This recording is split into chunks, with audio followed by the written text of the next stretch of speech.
in my life. She didn't have a woman through tattoo. Very much.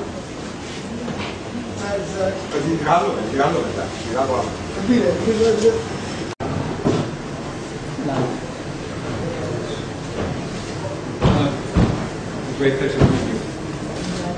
Thank you for taking time.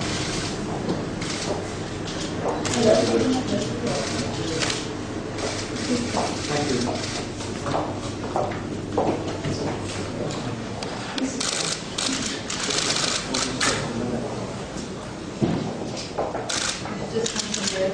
Yes. We came from Oslo actually this morning. One hour in Norway.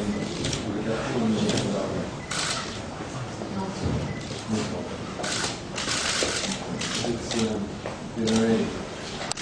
No problem to stay away from here. Did you fly to the Yes. Burma. And then you there?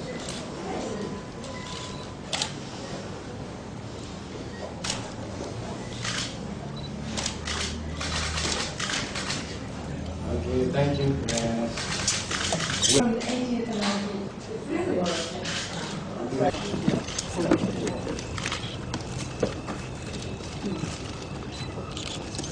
Madam Aung San Suu Kyi, it's been a great pleasure for me to have this opportunity to meet you, to salute you, and to convey from Norway very strong sentiment from the Norwegian people, I may say, from the Norwegian government, of support to you in your political combat for democracy and freedom in your country.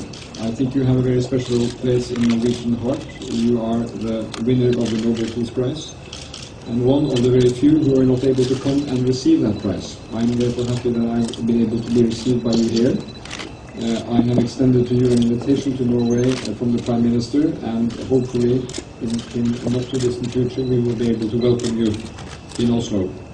I also appreciate your analysis of the current situation, the political situation, the transformation that this country may be going through. And I have been extending from Norway the ambition to do whatever we can to support and encourage that process towards democracy, rule of law, and internal reconciliation. But it's always extremely valuable to have your compass, madam, and I wish you luck in the upcoming elections that you will be contesting freely, I hope. Thank you very much. The ties between Norway and the movement for democracy in Burma have always been very strong, and I hope that we will be able to strengthen them further as we approach our goal. We're not there yet, but we feel that with our own endeavors and the help and support of our friends, we will be able to get through. Norway, of course, has a very special place in my heart. And the people of, when I say Norway, I mean really the people of Norway, because although the country itself is beautiful, I think it is the people who have been so warm in their support for us that I feel a special link to them. I'm very happy to welcome the Foreign Minister of Norway, although I think Foreign Minister makes you appear too distant, and we cannot think of Norway as a foreign country. But to welcome a minister of the Norwegian government is a great pleasure and an honor for us, and I hope that such exchanges will proliferate in the future, and we will be able to profit from this exchange. Madam, I'm Harold Selberg from the Norwegian newspaper Bergenskan. When we first met in 1996, you were cautiously optimistic about the future of Burma. And it's gone 16 years. What makes what's happening right now you to believe that this might be a real change? And should the Burmese people actually believe that there's a wind of change in your country right now? I think what we have now is the opportunity to bring about the changes that we want. In 1996, we had very few opportunities. Now these opportunities have increased. You can see here, right behind you, many members of the Burmese press, and they were not in evidence in 1996 at all. The press corps in this country has doubled, I think, or perhaps even more than doubled since my release from house arrest a little more than a year ago. So there have been changes in this country. It does not mean that we have really got to the point where we can say Burma is going to be a strong and vibrant democracy. We have not yet got to the point. But what we have now are opportunities to try to bring about such a situation. I'm from Norwegian Broadcasting. You have said to me that the first country that you will visit is Norway, and I know that you have now been extended an invitation from the Norwegian Prime Minister by the Foreign Minister today. So are you prepared to visit Norway after the election in April? I hope that the situation in Burma after the elections will be such that I will be able to visit Norway, and I hope I'll meet you there. Comes from the Rafter Committee in Bergen. They really think and support your lot still. And I also want to ask you if, what you think about lifting the sanctions at this point. Should Norway and the EU and the United States begin a process to lift sanctions against Burma? I think the general opinion within the EU that they should wait until after the by-elections to decide whether or not the sanctions are going to be lifted is a sound one, because how the elections are conducted will be a reflection of how far along the path to democracy we are. So I think it is a very sensible decision to wait until after the 1st of April. And by the way, my very, very warmest wishes to the people of Bergen.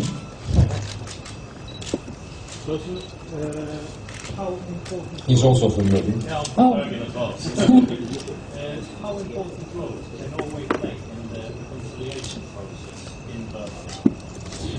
We want to learn from all those countries which have helped in reconciliation processes all over the world. And I think Norway is one of the countries which have done most in that area. We were in fact discussing the Oslo Forum in June, and the Minister very kindly invited me to come there if I should be able to do so. And I'm very interested because it happens to fall on my birthday, the conference. So I would be so happy if it were possible for, not just for me, but for other people from Burma to go to Norway to learn from their experiences, because one of the most important goals for us is the settlement of all ethnic conflict in our country, and that is going to take a lot of work. It's easy to achieve a ceasefire, but it's much, much more difficult to come to a political settlement. Are you convinced that the upcoming by-election will be free and fair? I won't say convinced. I hope that it will be free and fair, and I think there is a very, very strong possibility that it is going to be free and fair. I do believe that President U Thein Sein and reformers within the government are determined that the by-election should be free and fair, but there's also the possibility that there would be elements within, for example, the USDP and other parties against whom we might have to contest, who are not so keen on free and fair elections. Are you not afraid that maybe there is coming a backlash from certain elements in the military forces? I've said very clearly that the cooperation of the military is necessary if we are to proceed peacefully towards democracy, and I hope that we will achieve this cooperation.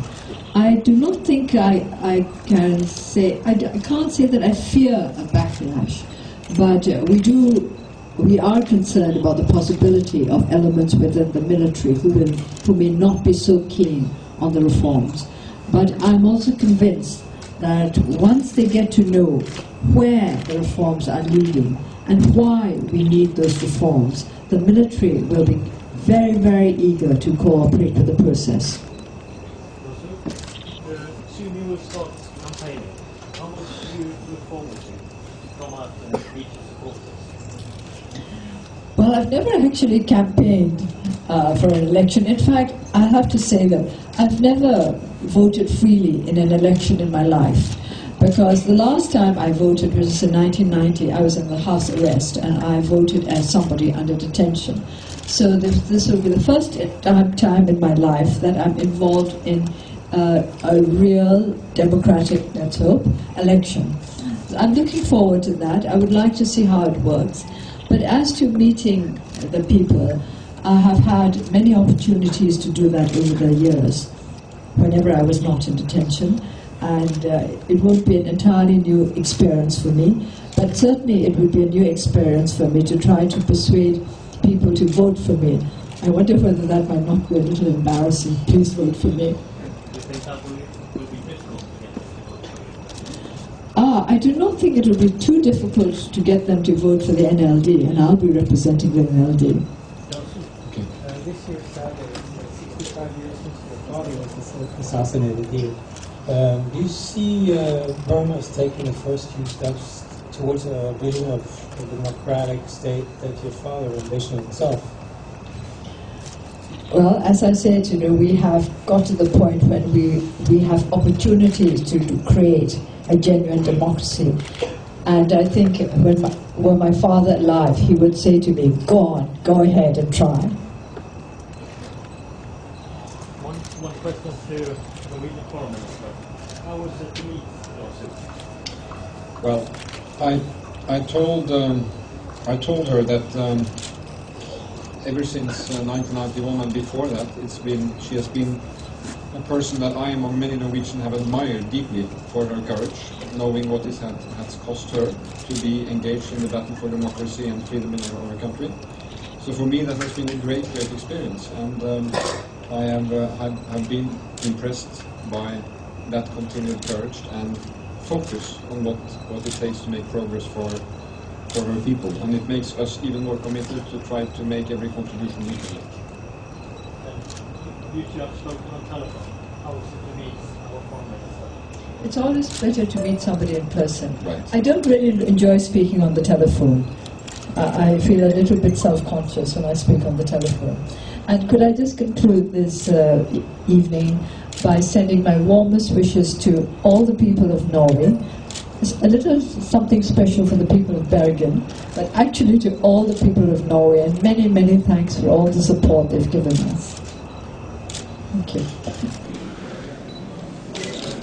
But let's think about around the 19th of June. It's a beautiful time in both Bergen and Oslo. I'd love to come. I possibly could. And celebrate my birthday. Yes, we will be very honored. Goodbye. Goodbye. Very nice to meet you. Very much. And good luck.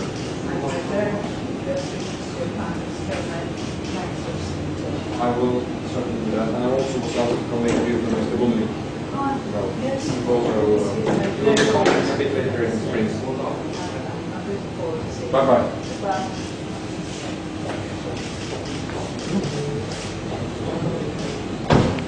Rồi duyên đi biết thôi, duyên đi biết là duyên nó có bao nhiêu